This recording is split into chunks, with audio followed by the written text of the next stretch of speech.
2C है ना, C plus C 2C। तो इतना का आंसर हुआ पहले 2C, ठीक है। अच्छा ये दोनों का कितना आएगा सीरीज में ना, हाँ C, हाँ 1, यानी 2C C हो गया सीरीज। अच्छा इधर A और B के बीच में ये दोनों सीरीज, तो 2C और 2C मिलके कितना होगा C, C और 2C मिलके 3C, यानी इतना का हो गया 3C, ठीक है ना। तो अल्टीमेटली मेरे पास क्या रहा, एक ये रहा 2C, फिर ये रहा एक C, फिर A और B के बीच में रहा 3C और लास्ट में एक C। यही तो है पूरा अरेंजमेंट, है कि नहीं। अब तुम चारों को एक साथ लेके जो जनरल फॉर्मूला है वो लिख सकते हो, 1/C dash is equal to 1/2C, ऐसे कर सकते हैं। 1/C dash equal to 1/2C plus 1/C plus 1/3C plus 1/C, है ना। तो सब ले दे के एलसीएम कितना आएगा 6C, ठीक है।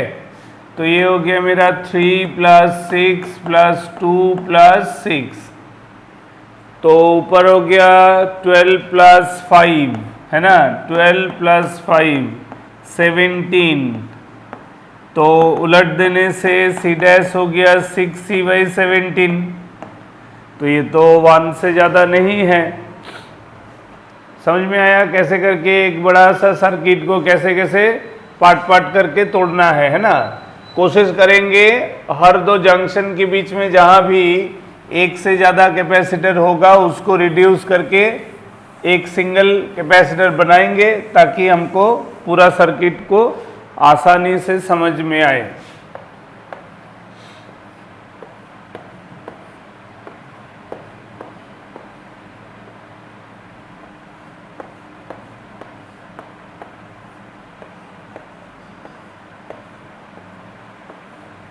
हाँ इंग्लिश अल्फ़ाबेट का कैपिटल ए हो गया है ना विथ कैपेसिटर, ठीक है। तो this is A, this is B, 2C 2C C, ये फिर 2C, ये फिर 2C। अब बताओ कि CAB क्या होगा, फाइंड CAB इक्विवेलेंट कैपेसिटर। जब भी एक सर्किट में दो पॉइंट के बीच में C इक्विवेलेंट पूछा जाता है, इसका मतलब है वो 2 पॉइंट में से एक point positive terminal of the battery से कनेक्टेड है, लाइक दिस, तब ना क्लोज लूप बनेगा। तो अब सवाल है कि अगर ये अरेंजमेंट है तो यहाँ से कुछ चार्ज ड्रॉ किया गया होगा, वो चार्ज ऐसे जाएगा जाके ये जंक्शन मान लो स्मॉल a है, यहाँ से बटेगा 2 ब्रांच में, let it be Q1 Q2। तो ये जो Q1 जा रहा है वो ऐसे करके फ्लो कर रहा है, इधर से Q2 गया, ये जंक्शन B में जाके मीट किया Q1 एंड Q2 और फिर Q वापस आया, है ना। ये है चार्ज का डिस्ट्रीब्यूशन। तो ये क्या इंडिकेट कर रहा है, ये इंडिकेट कर रहा है कि A और B, स्मॉल a और स्मॉल b के बीच में एक ऐसा पाथ है जहाँ से Q1 जा रहा है और उस ब्रांच में 2 इक्वल कैपेसिटर सीरीज में है। तो ये जो Q1 का जो फ्लो है 2C एंड 2C सीरीज, तो क्या होगा 2C और 2C का सीरीज क्या हो जाएगा 1, यानी कि C। तो इधर से इधर हो गया C, ठीक है। यहाँ से यहाँ ये भी एक C है, तो A और B के बीच में 2 पैरेलल पाथ, इधर था C, इन दोनों का, इसका और इसका, ये दोनों को रिड्यूस करके एक बनाया था तो बना C, और यानी कि इधर में C है, उस C के साथ ये वाला ब्रांच का C, ये दोनों पैरेलल है। तो ultimately circuit appears like this. पहला 2C से फ्रॉम पॉइंट A चार्ज गया स्मॉल a पे, वहाँ ऊपर के एक ब्रांच में C है, नीचे के ब्रांच में भी C है, B पर गया, फिर B से एक 2C होते हुए कैपिटल B पर गया, इधर C इधर C। तो देखो स्मॉल a और स्मॉल b के बीच में, small a and small b के बीच में दो इक्वल कैपेसिटर पैरेलल है ना। तो दो इक्वल कैपेसिटर पैरेलल है, मतलब ये वाला पाथ कितना हो गया, C प्लस C 2C। तो ये वाला पाथ 2C हो गया, यानी यहाँ एक कैपेसिटर है 2C का, तो 2C 2C and 2C all three are in series. So therefore 1 by C dash is equal to 1 by 2C plus 1 by 2C plus 1 by 2C, यानी 3 times 1 by 2C। तो इसका मतलब C dash हो गया 2C by 3।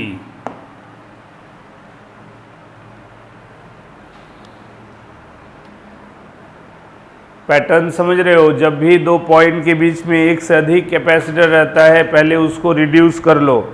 जैसे यहाँ शुरू से ही कैलकुलेशन करने के पहले, जैसे ये दो जंक्शन के बीच में इस नेटवर्क को पहले सिंप्लीफाई कर लेंगे। जब उसको सिंप्लीफाई करके फाइनली जैसे ए और बी के बीच में ओवरऑल 3 कैपेसिटर था, सब मिला के उसका इफेक्टिव आया था 2C। तो फिर ये 2C यहाँ 2C ये 2C सीरीज में पता चल गया। ठीक है,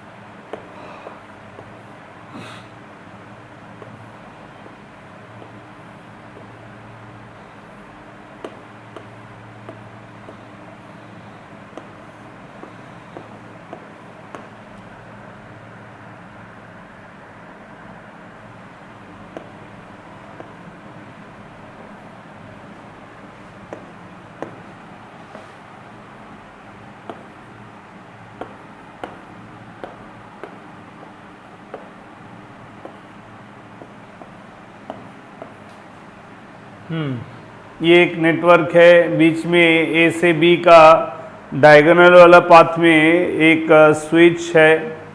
तो इसमें दो पार्ट में कैलकुलेट करना है। फाइंड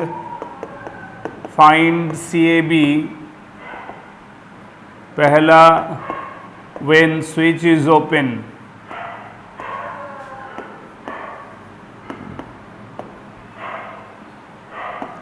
और दूसरा कैलकुलेट करो when switch is closed.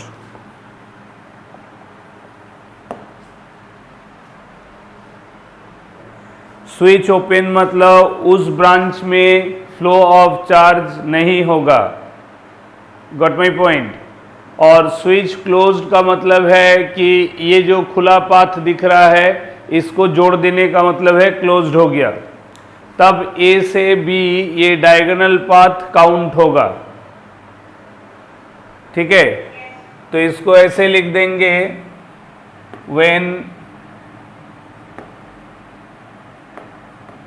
when switch is open, then diagonal path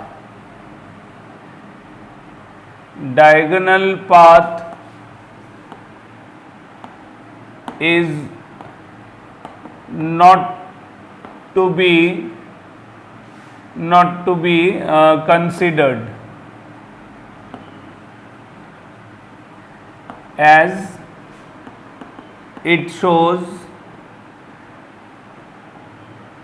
disconnected। ठीक है, whereas when switch is closed,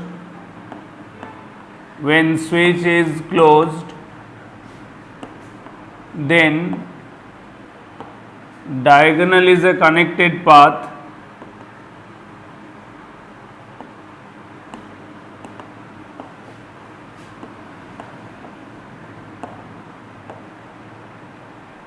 ठीक है। तब हमको डायगोनल को कंसीडर करना है।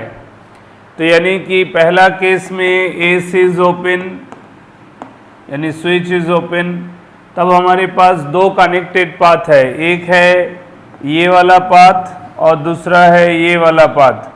तो इस पाथ में 3 कैपेसिटर है 3C 3C 3C। तो सिंप्लीफाई करेंगे, देखो जब एक ही कैपेसिटेंस का n number of capacitor series में होता है ना, जैसे C C C C C ऐसे करके n number of capacitor series में है, तो उसका सिंप्लीफाइड वैल्यू हो जाएगा C/n।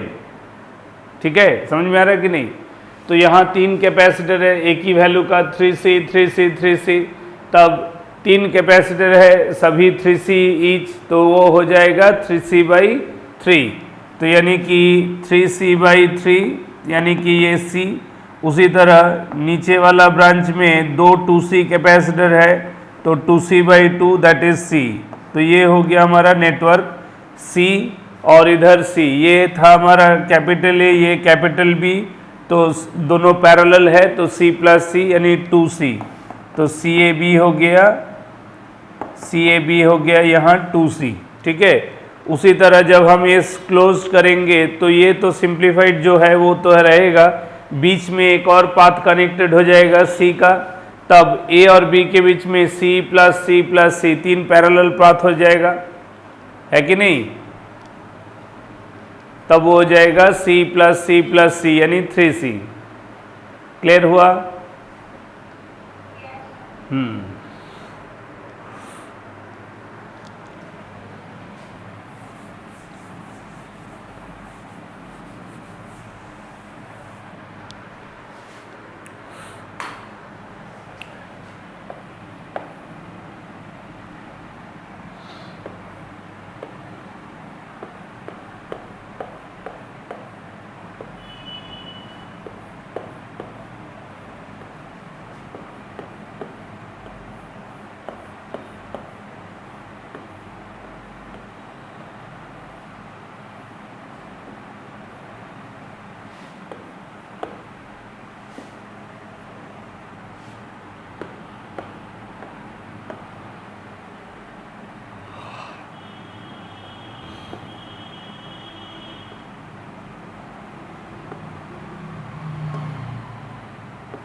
What will be the CAB?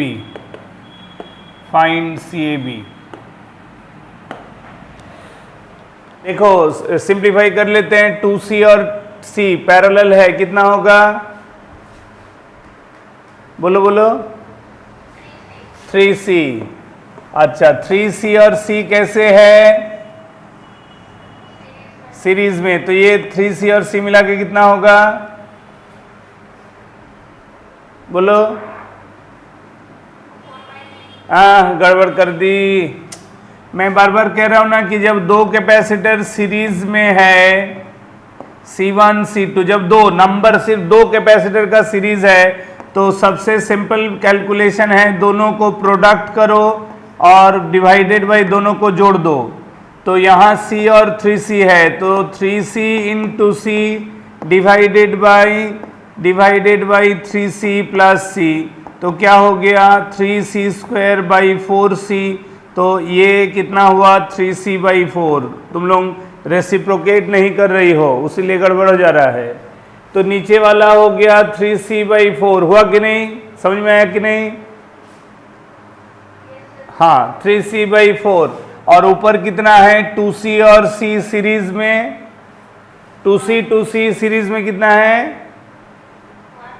हाँ मतलब C, तो C और नीचे हो गया हमारा 3C/4, तो दोनों को ऐड कर देंगे तो कितना हो जाएगा 4C/4।